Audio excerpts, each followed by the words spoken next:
Ed and I are in the same mastermind group. It's kind of funny. I was going through some old notes at a 3-day speaker training I went to with one of my coaches and mentors, Sean McCloskey, back in 2014. And I was looking at, I always write down when I'm in a seminar or a small group mastermind, I always draw a picture in my notes of a table that we're at, and I write down the name of every single person at the table. So I can go back 15 years and see who I've been at events with, because a lot of times you I don't was know who there. they are. I know. And I was looking at the sheet and I'm like, holy crap, Ed was there.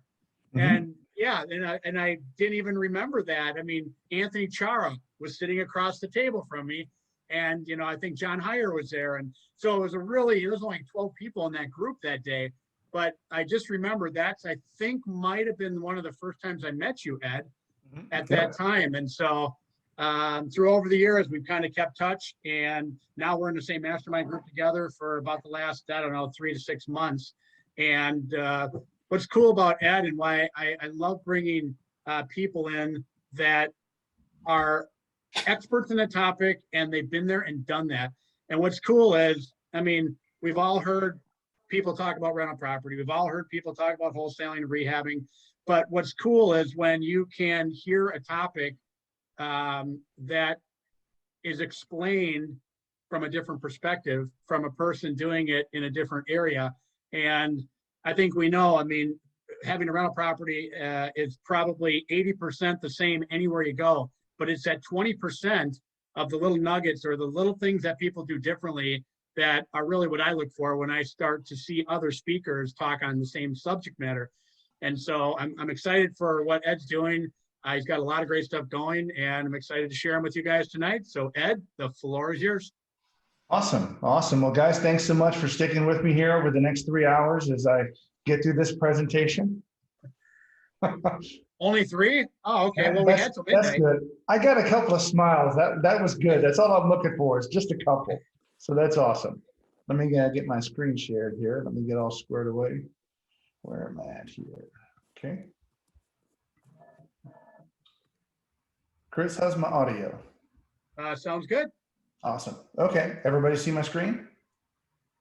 I think so. Yeah. Okay. I just want to make sure technical wise, I don't want to start for 20 minutes and have everybody look at something else, but awesome. Well, I am Edward O'Daniel and I'm more on the rental side. One of the things I like to do is I still wholesale, I still rehab. As a matter of fact, I've got, speaking to some other people on here, I'm just finishing up a duplex. It's already gone about 4 months over. Shocker on that one, huh? But gone about 4 months over on stuff. Sorry, Chris? Okay, I was just, so I'm a little bit over, but I do like, I'm sorry, I can't remember the lady who spoke initially here, but it is a great time to get out there, and I'm been really pushing to get this thing on the market here. So, but we'll get this thing sold and sold off to an owner occupant or an investor here, because they're buying like crazy in St. Louis. So there absolutely are. But one of the basic things I like to focus on is just helping people being able to achieve financial freedom just through rental properties. So just explaining even some of the fundamentals and basics. As a wholesaler and a rehabber, you guys get some of the rental stuff as you hear people speak from time to time, but I really like to focus and give you just a really good fundamental foundation of what rental properties really can do for you and how people are actually buying rental properties right now with very little to no money down. That kind of gets me really excited and gets other people excited, because believe it or not, I speak at different groups and they're like, I've never heard that before. And I find that crazy. You know, we're all in real estate and you figure, well, of course you probably heard of this, buzz term on Facebook or something, but I just really love being able to just teach people, give people a couple of, like Chris was saying, those nuggets that people can walk away with here. And I'm really hoping that this presentation will give people just some of those nuggets or some of those things, and maybe get people motivated to really sit back and start investing in rental properties. So, all righty, let's kind of get going here. Let me hop here. All righty, here's me. I'm not going to go over all this stuff. You guys can read it. The only thing I really want you guys to focus on is that last bullet. That's absolutely true. I am an all-around great guy. Believe me, take my word for it. I'm a great guy. So just take my word for it, and we'll move on here. So agenda, what we're going to be talking about tonight are Chris, I know you spoke about earlier, we are not going to be covering anything property management or landlording related tonight. I do have a whole other presentation where I dive very deep into how to set up systems for landlords. This right here is not that. We're going to be talking about some of the main benefits, and we're going to start at a very intro level. So if there are people on this call that have never dealt with rental properties, I am not going to start at a high level. And unfortunately, I'm just going to ask everybody to be patient here over the next maybe 10 or 15 minutes as we get through some of the basics that people may have already heard about. But at least I'm trying to start at the bottom level and pull everybody forward so we're all on the same page. So we're going to be covering the 4 main benefits of rental properties, why I think rentals are a better investment than other types of investments you can put your money into. What does ROI mean? What does that mean? I know people have heard about it, but I want to explain with it and actually kind of get into some of the guts of how you calculate that. I'm going to explain it infinitely. Hi, what are you doing? I'm sorry. I definitely want to be able to answer questions. Did anybody have a question? Awesome. Okay. Not a problem at all here. I just don't want to talk over somebody. So the bullet point on it, what is an infinite return? This is one of those things where people have never heard of an infinite return. They don't really know what it is, and they truly get excited when they start understanding how you can generate this and that it is possible. I'm just going to show you some very easy examples that are going to be realistic in your market that you can use and actually get an infinite return.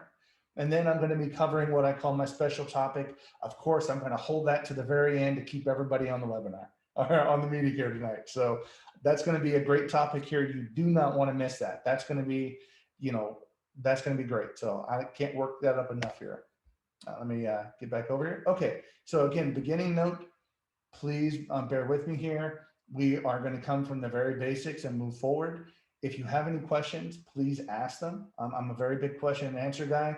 If I was in front of you guys at a meeting, I would be moving around a lot. I'd be having giveaways. I would be giving stuff away to people that ask questions. And I just really love a lot of interaction with people. So definitely ask questions if something is unclear. And there will be some math on this. Okay, please don't freak out. Those people that aren't math, it is basic math. So I will do all the math for you and I will have everything out for you just to look at. So I won't have you compute anything. I won't have you do anything. I'm not going to do anything like that. And any terms, real estate terms that I'm going to go over, I might use abbreviations, but I will explain what those are because I don't want to lose anybody during the presentation. So, and again, always feel free to ask questions. Thanks just again so much for having me here, and let's kind of get going. So 4 main benefits of rental property. Have a drink here. We have cash flow, depreciation, mortgage loan pay down, and appreciation. Now, these are, again, the 4 main reasons why people invest in rental properties. This is one of the reasons why I think rentals are better than other investments, because other investments don't give you all of these things. They might give you cash flow, but they won't give you all of these other items that you could take advantage of. So let's dive deeper into each one of these and take a look at them here. Now, I will have another disclaimer. I'm going to be using some very generic basic examples of properties, deals, rent payments, amounts, and things like that, just to make it easier for math. Okay, so some of these I've tried to make them, obviously realistic in your market. They may very well be off. Just please don't crucify me or, beat me up over here, virtually on Zoom for this. I'm just trying to get the point across on this one here. So these are not like absolutely detailed on per deal type structure. So I want to say that too. So cash flow. Okay, cash flow is basically the money that you generate from rental property after you're paying all the expenses. So right now you get money from the renter. You have to pay a mortgage, or you might pay a mortgage or pay some sort of a lien. The difference between that is going to be your cash flow you get every month.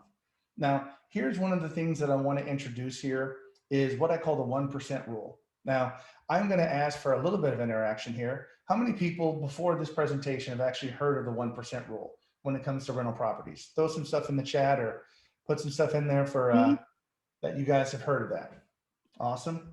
I'm trying to look at everybody's, let me see if I can, I'm going to have to move this over here just to make it a little bit more interactive. So if you see my head moving back and forth, I apologize for my camera.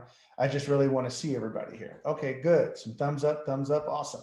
Awesome. Okay, I love it. This is getting good here. I'm just trying to get it down. But so 1% rule, is something that you should know just as a very generic rule of thumb. If you buy a particular property at a particular purchase price, it should be able to rent for about 1% of that purchase price.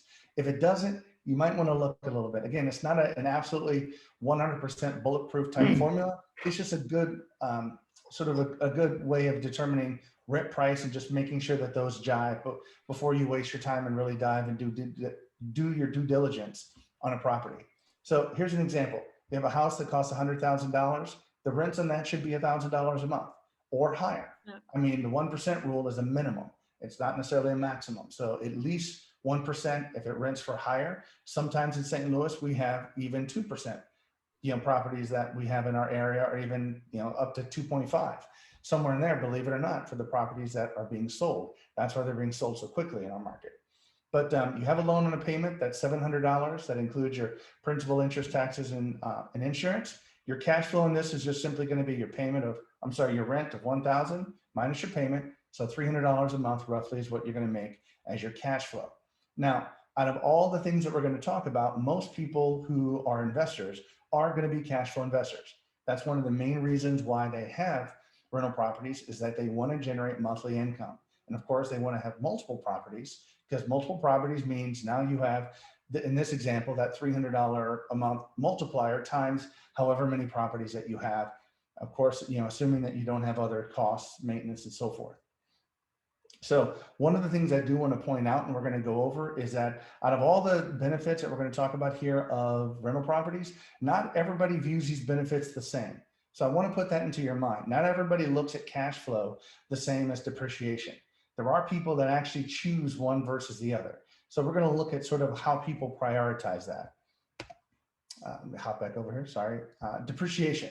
So those people who own rental properties are allowed to depreciate them. So, and again, if you've done depreciation, this is just a federal tax benefit that you get on your taxes. It allows you to take a certain percentage of the building cost. Now, again, if you have a rental property, you should understand that the rental property is broken up, or even your home. I mean, those people that own their own home, your property is broken up by the assessor as land value and building value.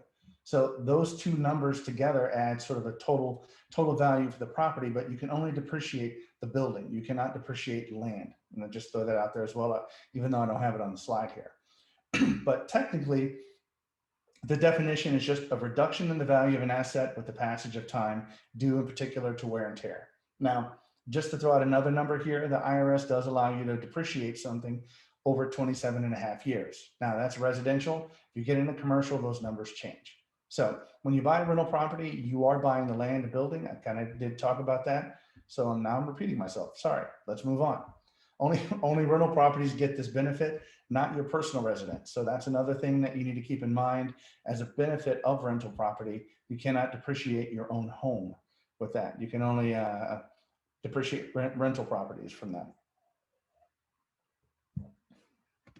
So mortgage pay down. So now we're on the third thing, the third benefit of why we're going to have rental properties is, as the renters make a payment to you, you in turn are going to make a payment to a bank or a lender. And then what you're going to do is end up paying a principal and interest payment, but that principal payment is going to pay down the original balance that you owe for the property. Now that's going to be small payments at first, and it's going to get larger as you get as the years go by. And we won't go into that. We'll slightly look at an amortization schedule so I can show you what that means. But a mortgage pay down is just another benefit that you get with this. So as you get down to a small percentage of that portion that you pay to the bank is principal, and that's how much, again, the renter is paying for you. So that's another benefit that you get from this. Now, here's just an example. I just kind of put this up here just so that people can have an idea. This is an example. I just pulled it off the internet or one of the calculators. $100,000 loan, 30-year amortization. So your payments are over 30 years, and it's at 5.25% interest. Now, although the interest rates are really good right now, those are for personal interest rates. If you start getting non-owner occupied property, those are going to be bumped up probably in the 4.5 to maybe even 5.5 interest rates, I think, somewhere around there. So I tried to make it realistic. But this right here, this payment schedule is just for example of 2021. From January to December, you have a column for interest here. You have a column for principal and balance. Notice as you make your payment in this one here, you're going to have your interest, and $115 of that's going to pay down principal. Okay. Now, what I wanted you to figure out is just look at this bottom number here. This bottom number in the blue in that column is $1,410. That is every year you keep that renter in there. Every year you keep doing that, you're going to sit back and get an additional $1,410 every year from them paying your mortgage down, just as a benefit of having the rental property. That's pretty cool. Now when we look at the return on investments, we're going to see how that affects your overall return with regards to real estate. Now, the last, and this is appreciation here. Appreciation is just simply the increase of your real estate value over time. You own it for 5 years, you own it for 10 years. Hopefully, if it's in an appreciating neighborhood, you're going to sit back and gain 3% maybe. Some areas of the coast have huge appreciations. I'm just completely jealous. I'm St. Louis. I'm stuck right in the middle of the country where the values don't sway that much. But those people on the coast, and on like in Vegas and things like that, they've seen huge appreciations when that, I mean, we're talking like 100K a year type appreciation. That's crazy. Now, I will point this out because I want to sit back and help you guys understand that as an investor, I'm trying to think about what I'm trying to say here. I'm stumbling a bit, so I'm sorry. Appreciation, it could be a benefit of yours, depending upon where it's at. So sometimes people actually bet on appreciation even over cash flow. Now, that may be against what you believe, but it's still investors out there that do it. Those people that invested in the sort of Vegas bubble, and I'll pick on that. If anybody's in Vegas, I don't mean to offend you or your area or anything like that. I'm just trying to use it as an example. But somebody would actually purchase a property, rent that property in Vegas, and actually take a negative cash flow loss on it for a year. I mean, they would rent it, and their whole goal is just to sit back and let it appreciate for that $100,000 or whatever that big number is going to be. Even if it negative cash flowed them a couple of $100 a month, let's just say $200 a month, that would only be a net loss of $2,400 for the year.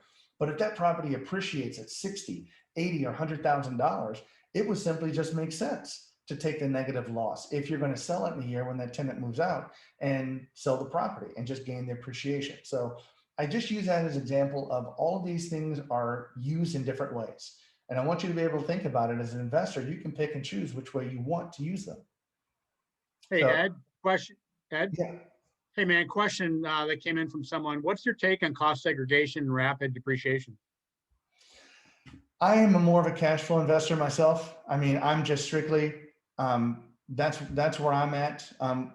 Sorry, say it again, Chris. Cost segregation So, or just rapid depreciation?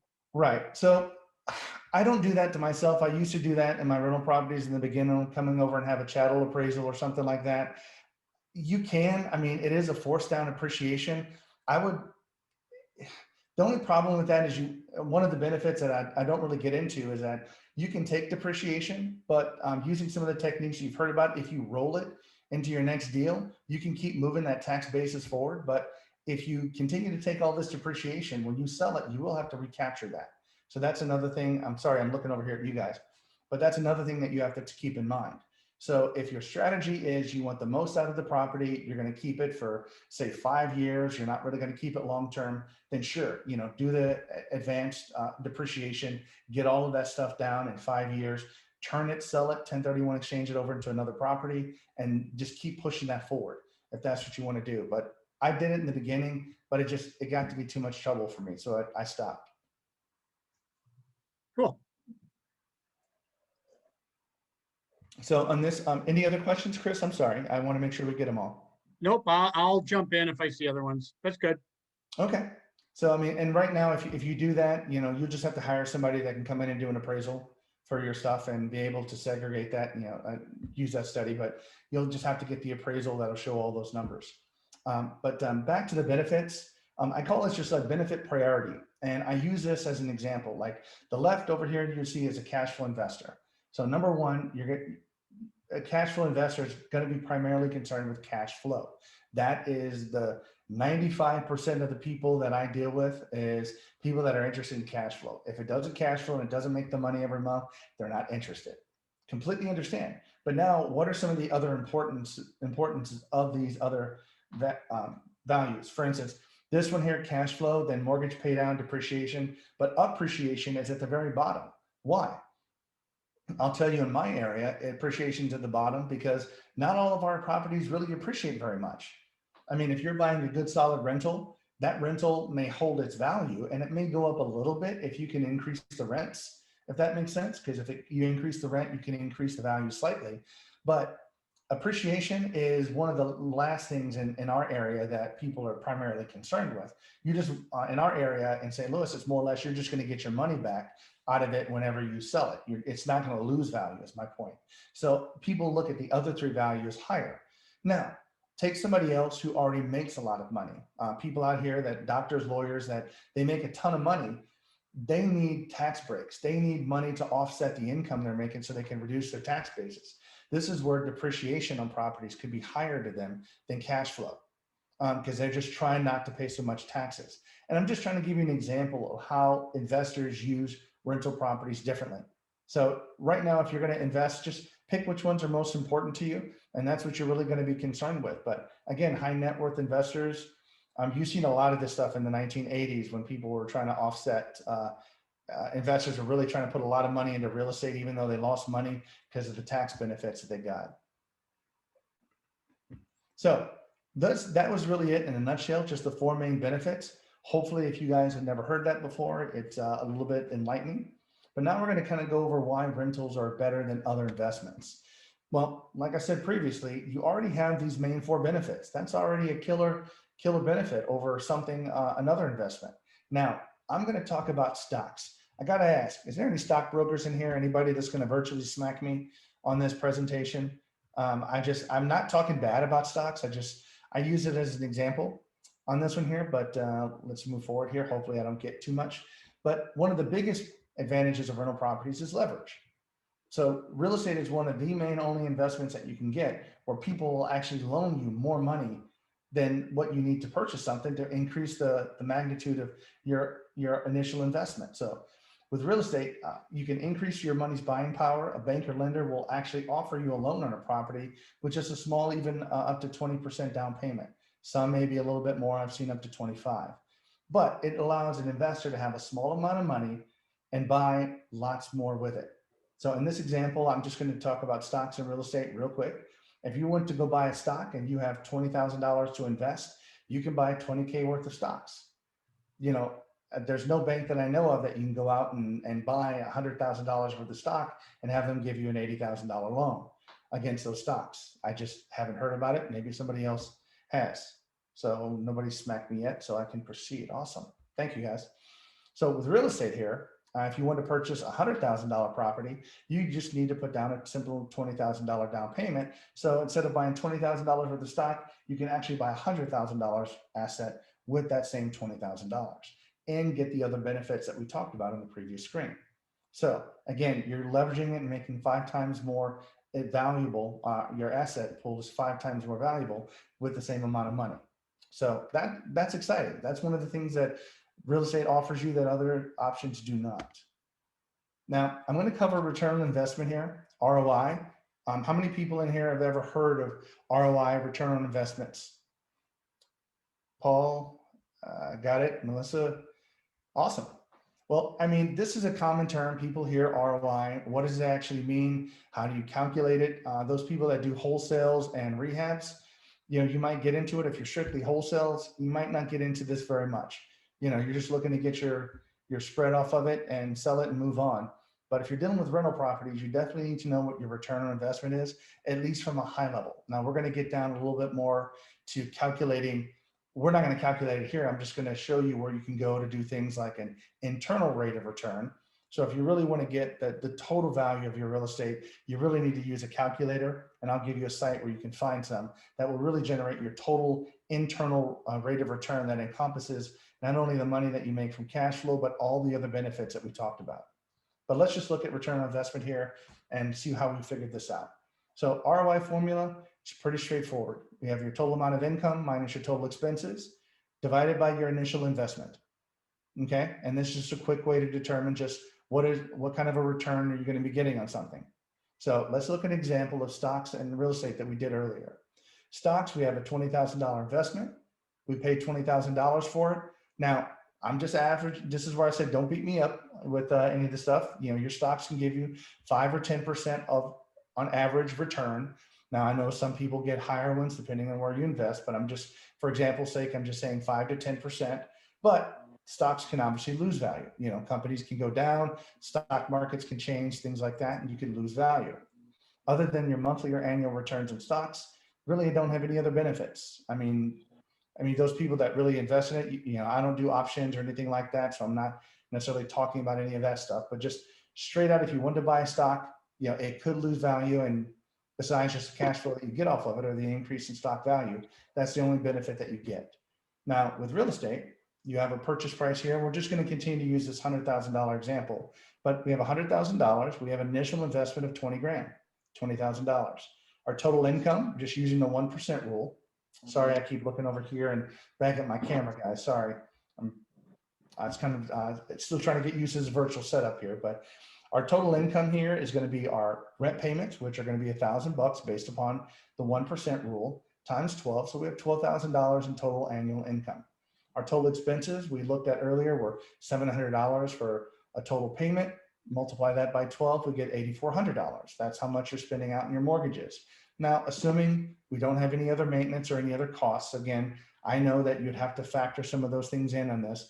I'm just trying to keep it basic, but the return on this investment would be simply 12,000 minus 8,400 divided by your initial $20,000 investment would give you $3,600 of cash flow per year. Dividing that again by $20,000 would give you an 18% return. Now, of course, there's going to be other things in here. This is just a simple example, but this is just the cash return that we get, the cash flow. Okay. There are other things that we need to look at when it comes to real estate as well. So besides the cash flow of 18%, we're also getting, I'm just assuming an appreciation, just modest of just 2% per year. So right now that's going to be another $2,000 per year benefit that you're going to get from that. Some markets are going to be higher. So just please take that with a grain of salt. But that's another $2,000 just in equity that you have, but your asset has appreciated. So you have to factor that in. Your mortgage pay down, we looked at, is going to be $1,410. And that's just for this year. Each year that principal will continue to go up as you pay the interest down. So that number will again go up on year 2, 3, and 4 slightly. Depreciation, I'm not going to get into it, but right now depreciation really depends upon your tax bracket that you're in, what tax bracket that you're in, and how much you can qualify for. But here, depreciation, we're dealing with where did I get $70,000 from on this example here? That's an interesting number. Should be 80,000, but you get the point here. We're dividing just the initial value by 27.5 years. You get so much of that, multiply it by 25% tax bracket, and you get so much money in depreciation. I just want to show the number at the end that you do have something in that bucket every year.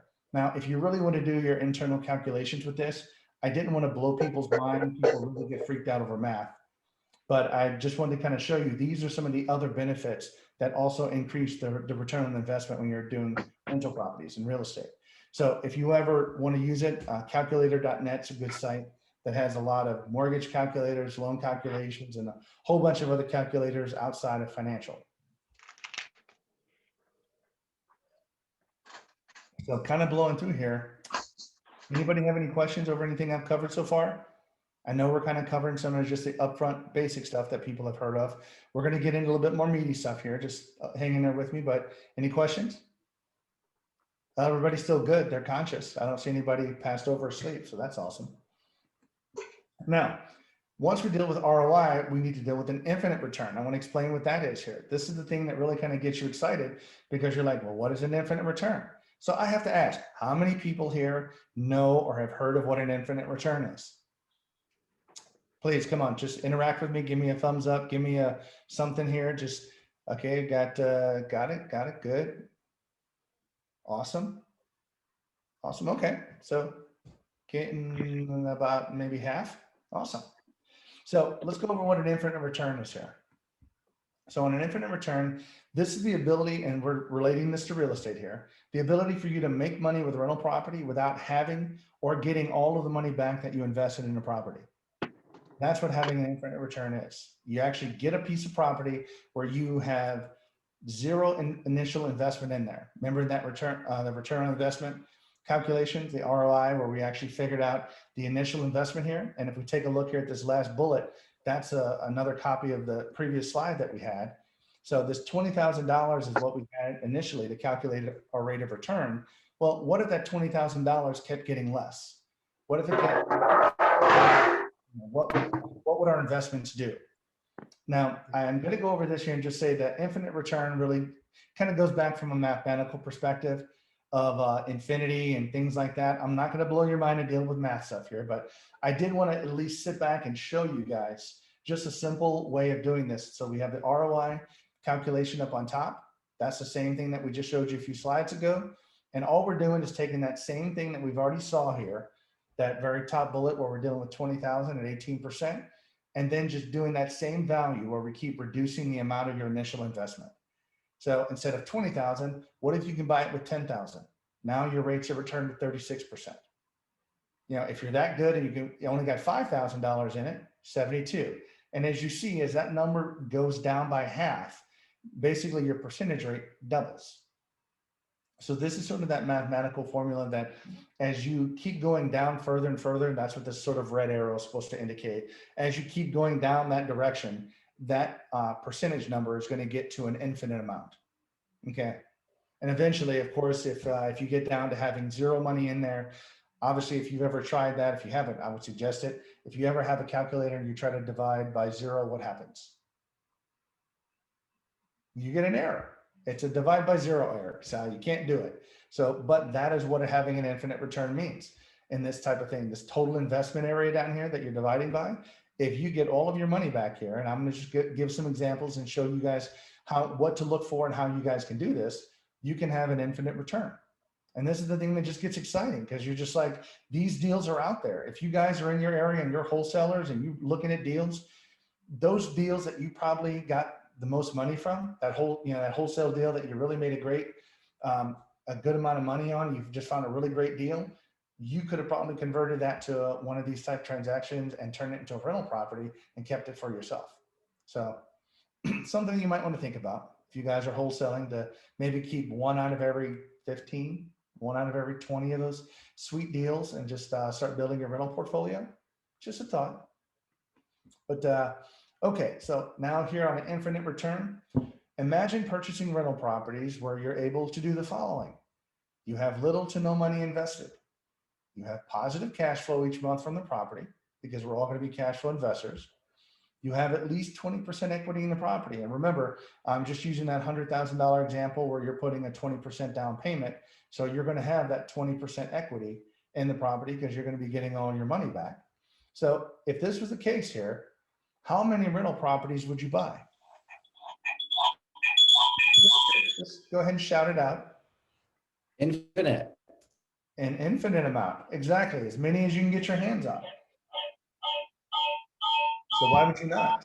As many of these deals that comes along, just suck them up and put them in it and sit back and build a rental portfolio just by cherry picking those sweet deals that come across your email or the ones that you guys get calls back from motivated sellers. So I'm just going to go over a simple example here for this infinite return, sort of a deal example. So we have a 3-bedroom, 2-bath. And again, please keep in mind that these numbers are not realistic on the coastlines. I understand you're not going to find a property like this in New York and on the coast, California, but just please bear with me in the examples here. So 3-bedroom, 2-bath, of course, you're going to buy it. It needs work here. Okay. Just to give you an example here, all the stuff that we're going to be talking about here, you're not going to be able to buy these turnkey. I'm just going to give you that right now. For those people that want to buy just a completely turnkey property, you're not going to be able to find these type of deals that way because nobody's going to sell you a turnkey deal at cost. So you get all the benefits and the person who did the deal is going to get none, probably not. So you're going to have to find these deals, source them, work them, and so forth. And I'm going to show you a little bit later on how you do that. But I'm just putting it out there right now. I don't mean to make promises that you can't keep, but these deals do come along. But you have to watch out for them. You have to know what you're looking for. And just when they come along, you have to be able to hop on them because right now it's crazy out there. But let's continue. So we have an ARV of $100,000, purchase price of 60. Now, right now, I'm just going to have to ask, do you think if you're a wholesaler, do you think that's unreasonable that you can find a property for 60 cents on the dollar? Now, granted, maybe right now would be harder, but just in the past, typically, is that something that's reasonable? Yeah, I would say yes, especially if you're buying a fixer upper. You could find something at that particular price point. So if you're going to do that, you're going to put, let's just say 15K worth of repairs, maybe a new kitchen in a rental property, some flooring, paint, maybe some upgrades on the bathroom, but put 15K in there to handle all the maintenance issues that particular property has and make it look nice. That right there, you can refinance this out at a 75% loan to value with a bank and get a new loan of $75,000 with this. Now, how you buy it and how you do all the other stuff, I'm going to cover this in a minute. This is just an example. So payment on this loan, $414, taxes and insurance, let's just say is an additional $200. Your rent amount being $1,000, because again, it's a $100,000 property. Using the 1% rule, you have no money invested. This right here returns an investment of $386 without having any money on this at all. Now, here's one of the things that people always said, Edward, I'm pumped. Nobody's ever told me this before. Dude, how do I do this? Come on, give me some of the gravy. Tell me how I do this. Well, we do this using our surprise topic here. Lead into this using the BRRRR method. Now, Chris kind of gave it away already. He already kind of told about it, but I'll forgive you, Chris, on that one here. Took my thunder. But I kind of put this up here at the top here. You might see BRRRR in a couple of different ways. And I really kind of got nailed by some other people in a presentation that I gave about, no, BRRRR is not with 4 R's, it's with 3 R's. And I'm just, okay, I'll give in and do it both ways. So we're going to go over sort of what this means, but you might see BRRRR in both of these different ways, depending on where you're at and how people indicate that. But so the BRRRR method is where you simply buy a property, and you buy a property using cash, private lender, line of credit, hard money. It doesn't really matter. However you can do it.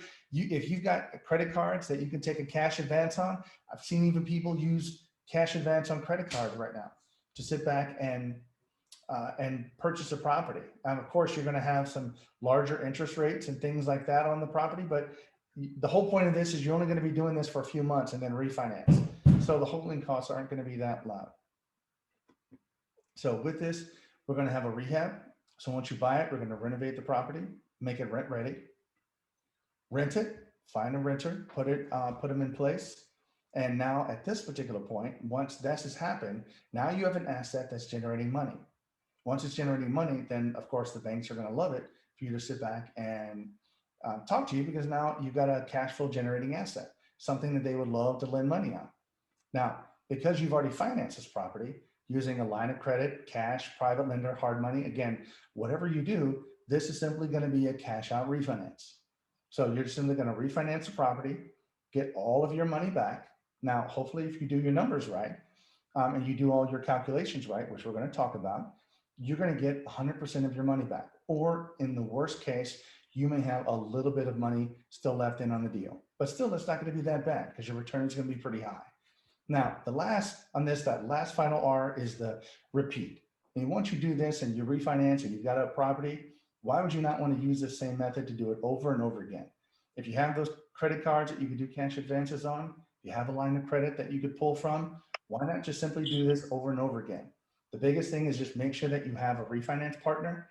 And I'm kind of jumping ahead, but just that's one of the biggest things about this. Make sure that your banks are on board. You don't want to, I kind of got stuck on a deal like that. I was doing this exact type setup here back in 08. And I got stuck with, a property. I'm not even going to go into that, but just, I was doing this exact same thing and the financing bombed out. And so that really hurt, but moving on here. Those are just the problems that I've had. I need to go over the Mayo Formula here. So again, I want to ask how many people have heard of the Mayo Formula? I'm looking at you guys here. Awesome, good. That means Chris has been doing his job by having everybody speak and letting people know what the Mayo Formula is. Okay, so Mayo, MAO stands for maximum allowable offer. This just means how much that you can afford to pay for something for a particular property. So Mayo Formula, and these numbers can vary from time to time, but it's just that ARV times points are 70% or 0.7. So you want to have a 30% equity in that particular property is what you're trying to do for profit and things like that. And then you want to subtract your repair cost. Now, out of this, that means that you're going to need to know how to do repair costs. So we're going to get into that. I'm not just going to give you this and leave you hanging. Okay, we're going to dive deeper into this, but you're going to need to know how to do some of the repair costs. You will have to learn that skill if you want to use this BRRRR method. And again, we'll cover that. But to find your deals quickly, you will need to know the two numbers, your ARV and repair cost. So please make a note. If you write that down, if you're doing BRRRR, you need to know those two numbers if you want to do this. Okay, we'll refer back to the Mayo formula here shortly. But this is just my little sense of trying to be fun. Okay, Edward, enough already. Come on, dude. How do I find the free rentals, man? Shut up. Get into it. All righty, I'm hopping into it now.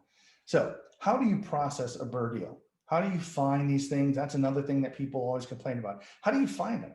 You know, are they out there? And again, this is where I said you're going to have to find them and source them yourself in one way, shape, or another. You can't sit back and just buy a property from somebody else and expect to get, buy it with zero money down. That's just not how this particular process works. You will have to get involved with it. So let's go into these particular 5 areas here. Number 1, pick the areas that you want to invest in. Now, I say this because, well, I'm already jumping ahead. So let's just cover these. Pick your area, find the deals that you want, the type of properties that you want, know your renovation numbers. That means know your repair costs, get your property rented, however you want to do that. We'll talk about it. And then find your finance partner, whatever it is. I mean, I don't know if you're like me, you probably get at least 3 to 4 emails per week just in your email from people saying, I have funding, I have money available, for deals and for long-term and so forth. And that doesn't even mention all the stuff that people hit me up on LinkedIn and other places about financing. So we're going to dive into each one of these areas a little bit more here, but out of all the whole presentation, this is the part where I'd like you to pull out a pen and paper and just be able to sit down and take some notes. Now, I know this is being recorded, but for your sake, let's just take some notes here. Now, when it says pick your area, the biggest thing that you want to do here when you're picking your area is knowing your ARV numbers. Now, if you're like our area in St. Louis, different areas for a 3-bedroom or whatever you want to invest in is going to have a different ARV. But as long as you know what property, you need to be very specific of what you're looking for. Name the zip code or school district, what type of asset, single family, multi, do you want to go up? Which one do you want to invest in? Pick one. Okay, you can't be sort of a jack of all trades on this one because it's going to slow you down. It's going to slow you down and you may lose that deal because you're trying to sit back and analyze something when somebody else already knows it and they've already locked the property up. Okay, so determine that, how many bedrooms and bathrooms, be as specific as you can. What should the minimum square footage be? That's another one. What should the minimum amount of your rent charge? Believe it or not, as a property manager and a landlord for myself here, this really goes into play here. I mean, if you have a higher monthly rent on a particular property, typically the person that's going to move in there is probably going to be able to afford it. And the profile of that person is going to be such that they're probably going to be a little bit more financially stable than a lower rent property. Those people that have 1-bedroom, 1-bath apartments and things like that, you kind of know what I mean by the turnover on that, with people just moving, losing their job and things like that. But so think of all of these things that you want to invest in, have all of them written down and be very specific about what you're looking for. And once you know exactly what you're looking for, then that's when you can sit back and accurately determine the ARV. So if you can pick the zip code, single families, 3-bedroom, 1.5 bedroom or bathrooms or higher, 1,000 square feet or 1,200 square feet, and at least 1,000 or whatever your rent is on that one here. If you have all of that written down and that's the exact profile of the deal that you're looking for, when you find that deal, it's going to pop right in front of you. You're going to see it. It's going to hit all of your criteria, and that's going to be a deal that you're going to go after because you're going to know all of the numbers. You're going to know the numbers on how to do your finance costs for that particular type of property, what that's going to be, what the ARV and all of these things, and you're going to be able to make a decision pretty quick. So again, pick your area as the first thing. Spend a little bit of time here. Probably didn't take you maybe more than 10 or 15 minutes to come up with something like that, but don't just say any property, any area, wherever I can get it. That's not going to be good because you have to keep this in mind. If you find one of these deals, there comes a point where you want to sit back and ask yourself, do you really want to manage this property long-term? Even if you can get it for free, is this an area that you want to continue to manage or be in? That's going to be something you need to think about. So finding the deals. So I'm not sure why this is popping up like this, but okay. So when you find the deals, you can either do it one of two ways, either do it yourself or work with other wholesalers in the area. So this is where, if you are already a wholesaler, if you've already had real estate training or been through several of Chris's classes and things like that here in this REIA group, you may very well know how to do your own marketing, find these particular deals. But what do you now know from the last exercise that makes it very easy for you to hop in and find these deals? Is because you know the exact area, property type, square footage.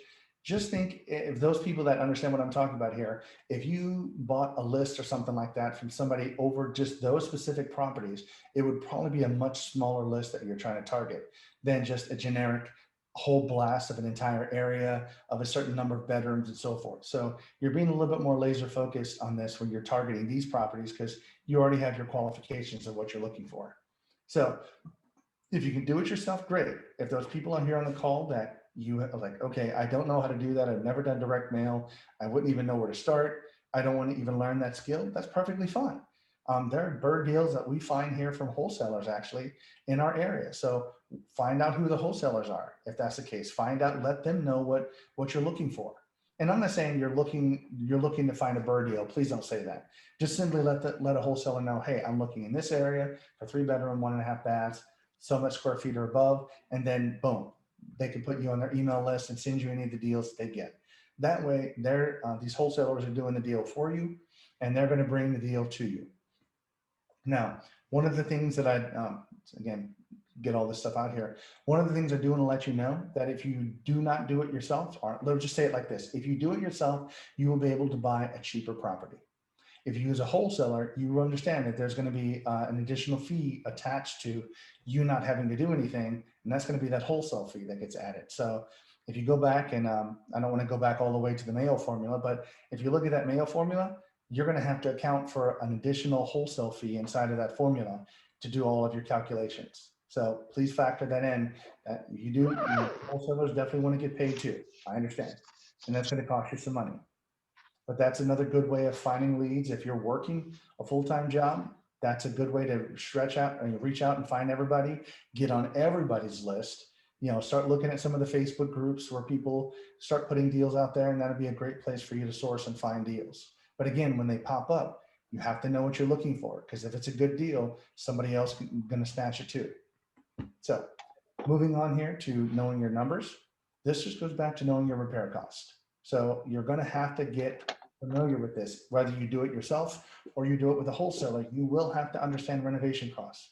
So if you need to work with the REIA, Chris, I'm not even sure if what type of classes people have over that, but even just meet with some of the contractors in your group and ask the contractors, what would a kitchen cost? What's the rough estimate for a kitchen if you're using standard, cabinets?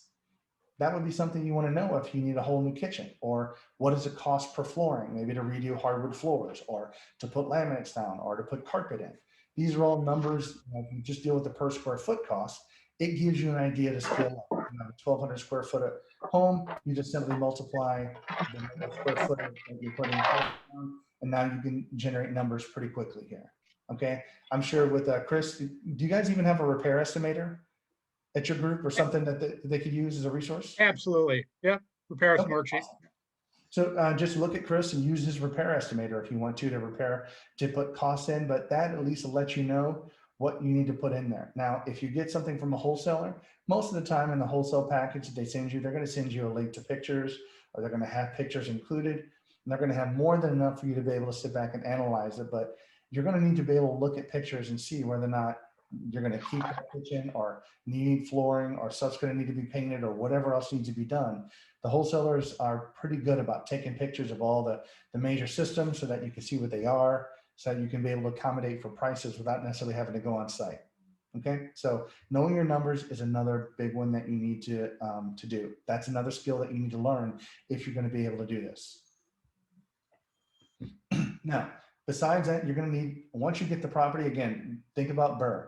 You buy the property, okay, you're going to renovate it, and now it's going to come back to rent it. You're going to need to find a renter for it. Now, again, you have a choice. Here you can be a do-it-yourself landlord. If you've already familiar with rentals, you can just simply put that rental into your system, find a renter for it, and do all the things with that. Or you can sit back and hire a property manager and have them do it for you. I will have to be honest with you on this one. If you do a property manager, just be careful. Pick the right one. People always have nightmare questions. I'm a property manager myself. We service clients here in the St. Louis area, and I just know from the calls that I get that people are scared that they're going to be taken advantage of. But just get a good referral. And Oh my God, that smells so good. I'm sorry. Sorry, somebody was just saying something. But if you're going to self-manage, then here's some of the things that you're going to need to be able to do. You're going to need to know how to market the property for rent. What tools do you use? How do you deal with that? You're going to be able to sit back and have to take applications from people. You're going to have to take phone calls from people. You're going to have to go show the property. You're going to have to do all these things. And then heaven forbid, if they do fill out an application, now you need to screen them. Now you need to submit them. And so you do need to understand, if you're a landlord, how to process that if you're going to be able to do it effectively. Because the whole point about doing BRRRR is typically you want to be in from the beginning to refinance probably within 4 months. I think it's a reasonable time frame. You could probably push that depending on the level of renovation that you're doing. You could push that lower, but 4 months is not bad, even if you're paying a higher interest rate to a hard money lender. Again, you're only keeping it for 4 months. So all those costs from whatever you're getting, those costs have to be factored into the total overall refinance cost. So again, when we talked earlier about having to wrap everything up inside of that 75% or 80% loan to value, depending on whatever your lender is going to lend to you, you need to make sure all of your numbers, the purchase, the renovation, your holding costs, wholesale fees, all that stuff has to be included in that total refinance cost in order to pull all your money back out of it. So please just make it a point to keep track of all that and make sure that makes sense for you. So you can do self-manage, or you can just hire a property manager and say, hey, the property is going to be ready next week. Find a renter for it. Here it is, and pay them the fee to do all of it. And then you can move on to the next BRRRR deal. Okay. So again, those are some of the skills that you're going to need to look at with regards to that. Now, refinancing, this right here, probably you can get this done fairly easy, I would believe, because Chris and the group probably have a lot of lenders that are going to lend out on rental properties, or can at least point you in the right direction. I mean, Derek was already on board. I don't know if you could use him for your upfront purchase, and maybe he can help you on some of the refinance. Sorry, Derek, if you're still out here, I don't mean to throw you under the bus or anything like that, but there's that's a financial person that you can reach out to that can help you out and get this stuff accomplished. So just use the resources of your REIA to get this stuff done. I don't think this is really going to be a stopping point, but you do need to understand what the level of refinance the person will do. If you already have it, some people have a limit of a cash out refinance. Okay. They have a limit of 70%, or they may even go up to 80%, depending maybe on credit and stuff like that. Please find that out first before you start doing all of this, so that you can accurately project how much numbers you're gonna need. So that way, if it's an 80% refinance, you can go up to 80% of that total purchase cost and wrap all of your costs up in there. Now, I will give one warning. Please don't make the mistake I did. Now, here's the mistake I did. When I did this, I actually I was greedy. I'll let you know, this is 06, 07, and oh my God, that's a long time ago. But anyway, whenever I did refinance, at that particular point, banks were doing 80% cash out refis. I was using a line of credit. I would purchase the properties, renovate them, and so forth, rent them, turn around and refinance them back out at 80%. Everything was good to go. You had all this great stuff. But one of the things I did not do is I did not do any of the capital expenditures that you should be doing with a rental property. So if your furnace is 15 years old, or your air conditioning units, you need to factor that in there. Don't just assume they're going to work. Okay, try to include all of your upfront capital expenses that you need. If it needs a new roof, factor a new roof in on it. If it needs a new plumbing stack, put another stack in there. Please upgrade the electric. Do all of that and refinance all of those costs into your loan. Because if you don't, it's going to chew away at your cash flow afterwards. you're going to be negative cash flow sometimes if that furnace or something to go out and you have a couple $1,000 expense. That's what happened to me. And it hurt for a couple of years on that one because I took money out and used that money to help grow my business. And it wasn't a good thing. I wish I would have never done that. So take my advice. Don't be stupid like me or like I was anyway. And just, keep the money in the property and just zero yourself out. All right, moving on. So that's actually it. We're at the end of this. I just want to thank you guys for being a great audience. If you're looking for other additional training like this, I would suggest veteranlandlord.com. It's just a site I put together to help out landlords become more efficient and just give you guys some really great information on it. So please check it out over there. You can just create a free account on that particular site. And here's where you guys applaud and you ask any questions.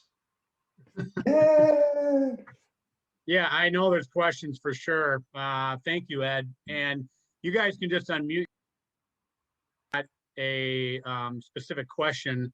I know there's a couple that came in that I'll throw out there right now that are on the chat box. Is there a percentage that you should figure if for those large capital expenditures? Well, you're going to need to look at replacement cost. I mean, here's the thing. If you have a furnace and the furnace goes out, I mean, whatever you're costing in your area to get that replaced. Now, some of the people even have thoughts in our area where they have almost like a 10-year mark on that kind of stuff. If the furnace is over 10 years old, even if it's got another 5 or 8 years left, they'll just simply flat out replace it. Those people that are really doing renovations in the area, because they don't even want to have that expense. If they can't purchase the property, put a new furnace in there and do all the things they want to, then they won't buy it. It's not a good deal for them. So I would say have that kind of standard, have that kind of level of, if it's older than this, we're going to replace it. Okay. Even though it could be good for another 5 years, you're going to, don't take the risk and have it blow up and then ruin your cash flow. Just again, you don't have to do a deal on this one, but if you do a deal, make sure it's the right deal. And that's where you have to sit back and look at it. When you get that email from a wholesaler about a property that's in your area, your square footage, your bedrooms, you're going to know, boom, oh, this is going to need this. No, I don't need to do a new kitchen, just a new countertop, this flooring, boom, plug it into the repair estimator and boom, boom, boom. And you can factor some numbers out from there to even see if you're going to be interested. And if though, you should be able to do something like that in 10 to 20 minutes, sit back and at least do some rough costs on it. And if it's something that even looks in the right ballpark, communicate with the wholesaler, get out there and take a look at it like quickly. So what else do you got, Chris? Someone had asked the question explaining the depreciation calculation on the 27.5 year. Oh, I didn't want to get too much into that. I can't really say I'm an expert about it, but the depreciation, it's broken down by whatever your property's assessed value is divided by 27.5 years. Like we said, it's broken down by a per year cost. And then whatever your tax bracket is. So in this case, the higher your tax bracket, the more taxes you pay, the more depreciation you're allowed to take. So you just take that yearly amount that you get from dividing 27.5 and just multiply that by your tax bracket. If you're in 25, 15, 30, if you're in the 15% tax bracket or, lower ones, it's not going to be as much. You're not going to get as much depreciation. And you don't have to take depreciation, by the way. Let me just say that. You don't have to take it. It's something that is completely optional. It's another strategy that you can use to roll that depreciation forward. If that's something that you really want to do. And eventually there's whole estate planning around this where you buy a property, you continue to roll it forward, and then that property gets put into your estate planning. And then it gets handled by your estate or whatever else, but you never really you depreciate it, but you never end up recapturing that property until you die or until it goes into your estate. Right, and that depreciation is only based on the building and improvements, not the land value. Correct. The land is not included in that. Okay, cool. Let's see. So I do want to just sit back and ask, with everybody here, I know if you've been in the group here, you probably heard a lot of the same stuff that you already knew about here. How many people, let's just say, at least learned two new things here on this one here? You're not going to hurt my feelings, but I mean, if you learned a few things on this, yeah, that's awesome. hopefully it was worth what, an hour. You had to sit back and see if that's something that's going to fit into your strategy. One of the things I really like to do, I really like to explain this to people because I'm a big proponent of you need to have rental properties in your financial, whatever, with your financial planner, they want to invest all your money here and there. I think real estate has its place in there. It really does. So whether you self-manage, if you do self-manage, the veteran landlord is going to be a great resource for showing you how to be a landlord and how to handle your systems and all that other kind of stuff. So check it out. If you want to hire a property manager, then veteran landlord's probably not going to help you out so much. It'll give you some great information, but it's really meant for people who self-manage and teaches them a lot of stuff like that, specifically about rentals. Well, if anyone has any questions at all, just unmute yourself and ask Ed directly. I don't see anything more in the chat box unless I missed it. If I did, please ask. Well, I would like to even ask again, how many people here have rental property? One or more. Chris? Okay. Didn't see a whole lot of hands go up here, but out of the people who have rental property, is it the same? How many people self-manage? Manage the properties yourself versus hire a property manager? Okay, a couple. Awesome. Okay, well, definitely congratulations here. And if, hopefully you won't be like me.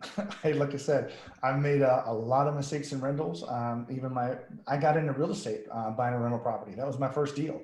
I had some extra money, had a really good W-2 job. So had a little bit of extra money on refining my primary residence. So we sit back and put it into a rental property, had no clue. I think this was back in 05, maybe at the end of 04, 05. But if you remember that market, that's kind of a similar market to what we have right now. It's definitely a seller's market. Wrong time to buy it. I didn't get educated. I just hopped in there, made some mistakes. It didn't meet the 1% rule on this one. And it was just, we were able to manage it. But I mean, ultimately when we sold it, we ended up losing money. I hate that. I hate the fact that I have to admit that is a fact.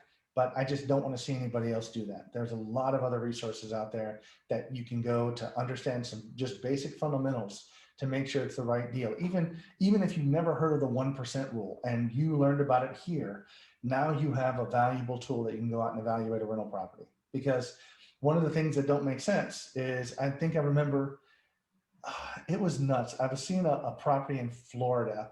I don't know where it was at exactly, but they were giving me some numbers like, yeah, this property's, you pay $200,000 for it, but only rents for $800 a month. And I'm just kind of scratching my head going like, those numbers don't work. I mean, $200,000 only rents for, $800. I mean, it would need to rent for at least $2,000 at a minimum in order for it to even make sense on there. So just even knowing things like a 1% rule is going to be just a good way to just evaluate a property to see if it's even something that you're looking to buy.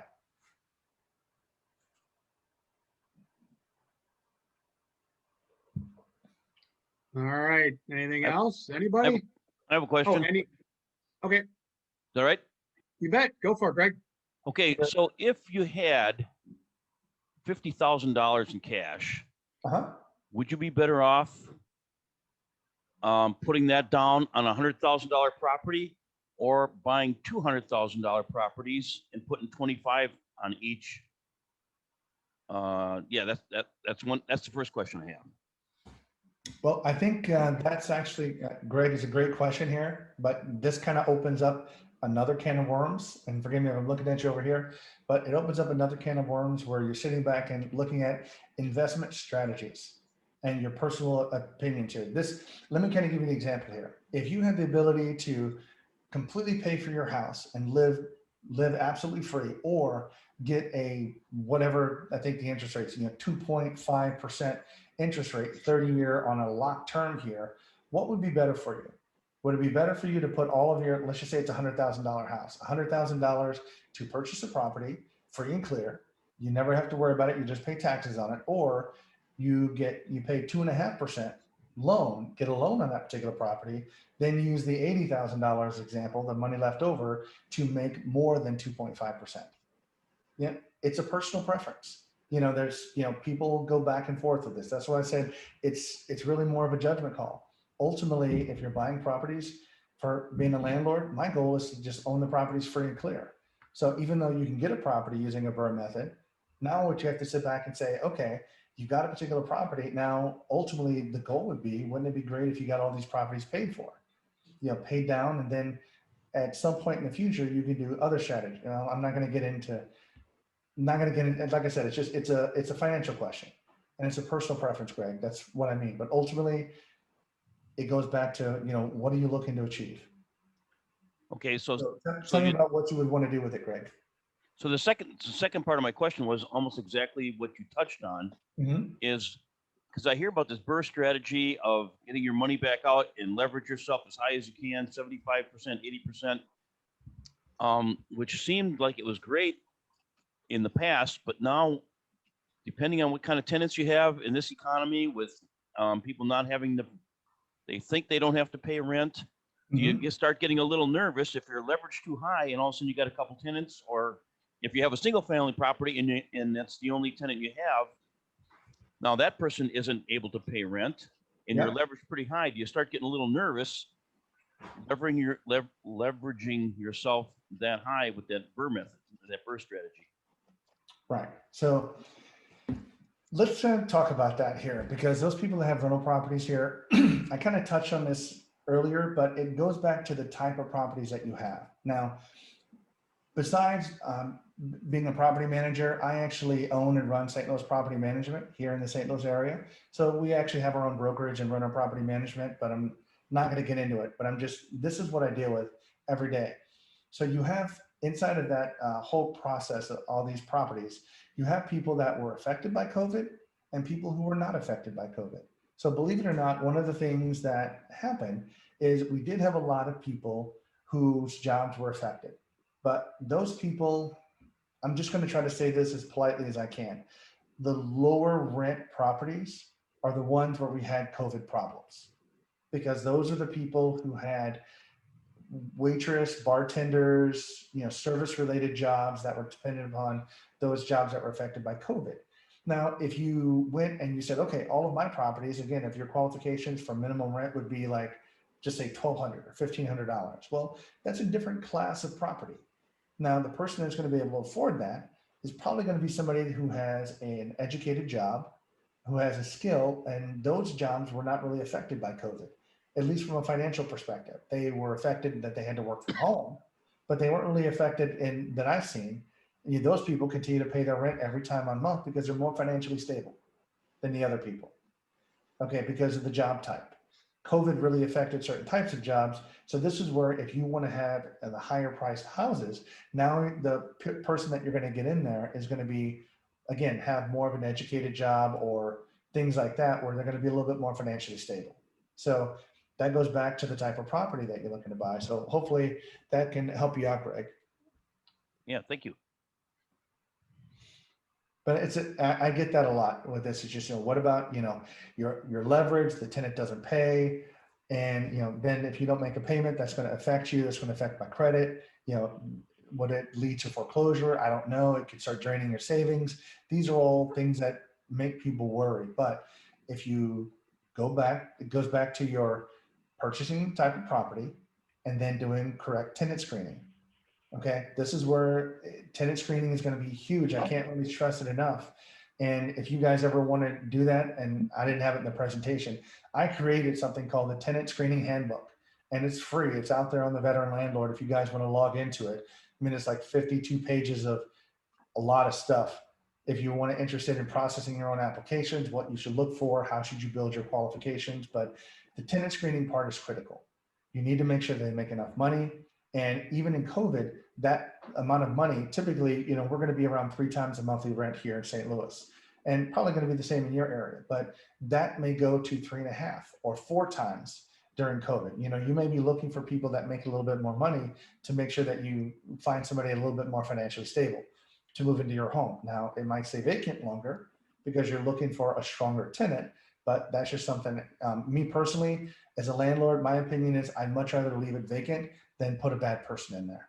You're going to be much better off. So hopefully, if you do a good job with your tenant screening, you do employment verification, landlord verification, you do all the things that you're supposed to do, you're going to find a good person. And even the people who are in the lower rent people still, I was surprised at how many people really want to do the right thing. How many people, when we call them, of course, nobody likes to say that I'm struggling financially. Nobody likes to admit that to anybody, but we simply came here with a heart of, just serving. We sent them, agencies they can go to for help, but they reached back out to us saying, yes, I'm struggling. We'll create a payment plan for you. Here's what we'll do, blah, blah, blah. As long as you keep that communication open, that's just a critical thing for me. But I was pleasantly surprised at how many people set up payment arrangements, maintain the payments, even though they were behind. My clients were still happy. The fact that that they were getting some money and that they just didn't leave them in a lurch, and they're just, they don't communicate with you, and next thing you know, it's been 6 months and they're, you can't get them out. That's the worst kind of thing to do, is when they don't want to talk to you. So, but right now, besides the presentation, guys, you've got me for a few more minutes. Any landlording, property management questions you've got, I'd be happy to hop into that, even if it wasn't a part of the presentation. Chris, as long as it's okay with you. Yeah. Surely. So anybody from landlords or any questions about that? I'll just kind of talk in our area right now. We're still able to do evictions. The courts are still open, even though they're doing virtual sessions, but we're still able to process evictions and get judgments. Now, most of the times our attorney that we use are going to be making payment plans.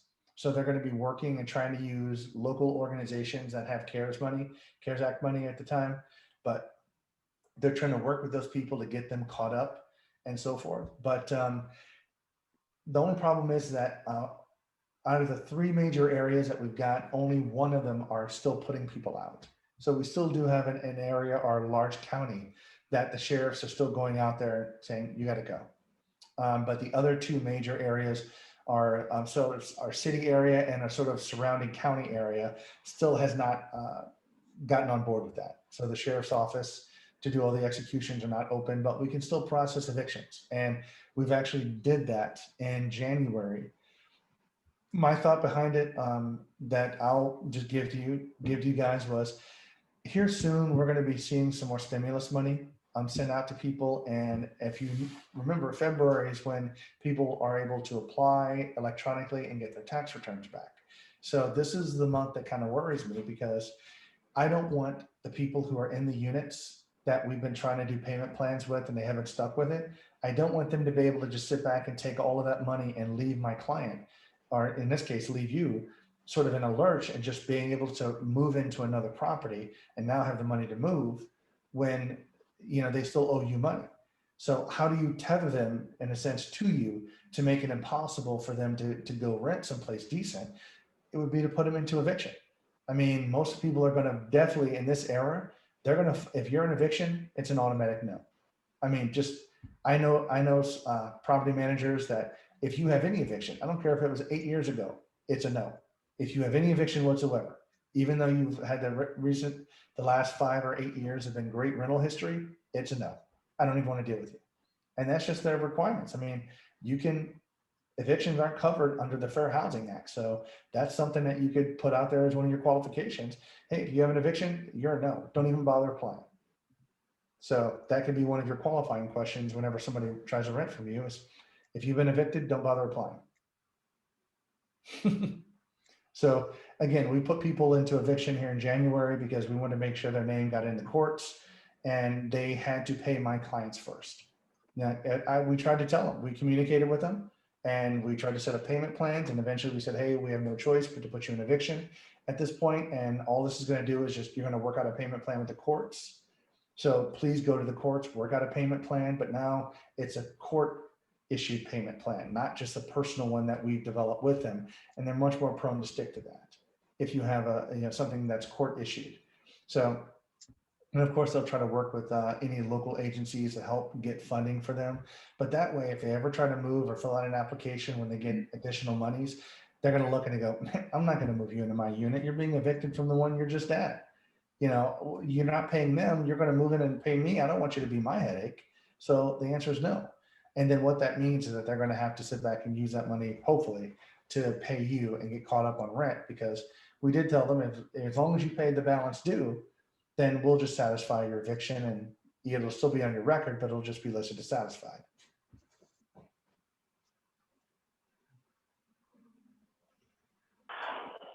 So great group. There's still a lot of people on. I'm happy to answer any questions.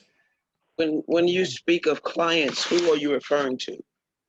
People like yourself, people in this group that own property, that hire me as a property manager to manage it. Those are my clients. That's what we're here to serve. You know, we need to make sure that we're looking after their best interests to keep the income level high, the expenses low. That's our job. Or that's the job of a property manager. Hopefully if you find one, that's what they would say too. Okay, thank you. You had mentioned some programs for those people that are behind. And I did come in late, so I apologize if you did cover this. But just some direction for some of those people that are way behind. Oh, okay. Well, right now, I would say you can probably, the quickest place to do it would be to go to an eviction attorney. I know that sounds kind of weird, but if you contact an eviction attorney or you have an eviction attorney who is a vendor of your group, contact them through the group and just simply say, can you give me a list of places that help out with funding? Eviction attorneys will have everybody in your area that has money available for whatever, and whether or not you would qualify or not. So I would say contact the eviction attorney. They would be happy to, it might even be on their website, but click here, download this, and here's all the local agencies, their contact phone number and so forth to contact them. So I would say, do that. Okay, awesome. Thank you so much. And I hope you get caught up, by the way. Me too. I hope that I do hope the renter gets caught up. They are that person, exactly what you said, in the food service, the food industry, and yep, trying to figure something out for her. Okay, now I'm just gonna keep spewing, Chris, until you give me that little little sign that says we're out of time. But a lot of questions we get from landlords that I try to help out with is we don't use eviction. We don't go eviction as our very first route. Okay, if we're trying to work with somebody, our first approach is just to simply ask them to leave. And I'm just offering this up as advice for other people that may be struggling with this. So I don't threaten tenants with eviction. I just simply present the options in a very mellow voice and just saying, hey, I'm non-threatening. I'm just giving you facts. You're not paying your rent. I'll do this. Here's what I'll do. If you will, let's just say today is Monday.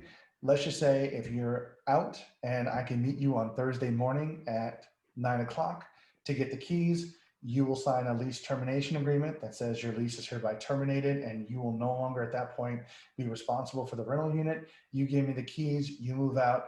I will not file eviction on you. That's one way we can do it. But right Okay, now, right on. Well, thanks. Well, this looks good. What is it? It's like cut up. somebody have a question? Okay, so that was one thing that you can do to try to help people out. And I've had people do that. It's like, I've even had tenants just leave. They were in the food service industry and they just said, hey, I don't feel right. I just want to sit back and leave. And typically our lease that we use has a early termination clause in there that they have to pay if they terminate their lease early. But we don't do that with people that are leaving. We're just happy that we got the unit back, and then we can sit back and get it, re-rented and to somebody else who has a proven job. At least that's beneficial versus having somebody stuck in there that will not leave, because then you don't have that option. So we just simply say, if you don't do this, then our only next option is to go to eviction. And if we send you to court, once we kind of ring that bell, we can't unring it. So once your name goes on the court docket and the case gets opened, we can't unring that. Your name will now be a part of public record that will follow you for the next 7 to even 10 years on your record, and people can and will simply deny you because you have an eviction, even if it was satisfied. Remember that example I showed you earlier, or I told you earlier, where if you have an eviction whatsoever, that you'll sit back and people will just not accept you. They don't care if it was satisfied. They don't. It's just, I've literally had people, they have the point of view of, if you had an eviction, I don't even want to deal with you. I don't care what happened. I don't want to hear about it. No. So even if it was satisfied, they're still not going to be able to rent to you. And that's going to be a factor. You might not be able to note it now, but in the next 7 years of you finding a place to live and you're constantly being denied for that, I'm giving you a lifeline here. I'm allowing you to leave and go without filing eviction. So I've had a fairly good success rate with that. I mean, I'd probably say 40%, people who are in that particular boat. And that's if they can't make a payment. If they're on the payment plan and so forth, and they're able to make, 40, 50% of their rent every month, we continue to work with them and get them back on their feet. And I've even had clients that said, I don't care if they don't pay rent. I don't want to evict them. It's not in my heart to evict somebody during the pandemic, which we're like, okay, our clients are, they have the final say on that. So that's an option. But I'm just trying to say, if you're in a situation where you're going to potentially need to evict somebody, don't just do eviction first. Simply have a good open line of communication. Let them know that, hey, I'm going to allow you to move, leave this place before we go to eviction. But if we do, then here's what's going to happen. We're going to file eviction. We're going to get a judgment. Eventually, we're going to get you out. We're going to send you to collections. Okay, we're going to send your file over to collections, and they're going to hound you for the next 7 to 10 years. Every job you get, they're going to garnish your wages. Now, I know you can't think about that right now, but just imagine this a year from now, 2 years from now, people garnishing your wages, people coming after you with money that you still owe. That will happen. That's not a threat. That's just simply a fact. I'm letting you know. I'm letting you avoid all that if you just give me the keys, move your stuff out, and walk away. So hopefully that might be a tip for somebody to get somebody out. Give them a way out first, and if they have a way out and they have some place to go, then they'll go versus being evicted. I love that. Do you have any clients that you've been able to switch over to get into the Section 8 program to maybe avoid that, or if they have properties that are Section 8 approved? Well, Section 8 is a whole other animal. I mean, we deal with Section 8 in all 3 of our counties that we have here, but Section 8 people are affected the same as other people. I mean, Section 8 people don't mean that Section 8 pays 100% of their rent. It just means that they're subsidized and pays a certain portion of it. But if the person's job is lost, then all we get is the Section 8 rent. They're still behind on their rent. They're still going to have to be making a payment plan. But I wouldn't say that I have a bunch of my clients just at this point specifically looking to do Section 8 only. I mean, it is a benefit, but Section 8 has its own. I mean, if you're Deidre, if you had Section 8, they have their own quirks too, have their pros and cons. Yep. Yeah. Well, I just was curious it's the situation is one of those, they're in one, they weren't Section 8 before, but now they are. And I get that there's still going to be a discrepancy between, the 30% or 50%, whatever they fall under. And I just was curious if one of your, or some of your clients dealt with trying to, transfer them from one unit maybe to the other, like if one unit, didn't qualify for Section 8 because they weren't Section 8 before, of, trying to get them moved up on the list a little bit quicker. If one of our pre-qualifying questions that we ask our clients when we're onboarding in the onboarding process is, do you want to take Section 8 clients? Now, this kind of going maybe a little bit off topic, but our St. Louis City area has actually amended the Fair Housing Act.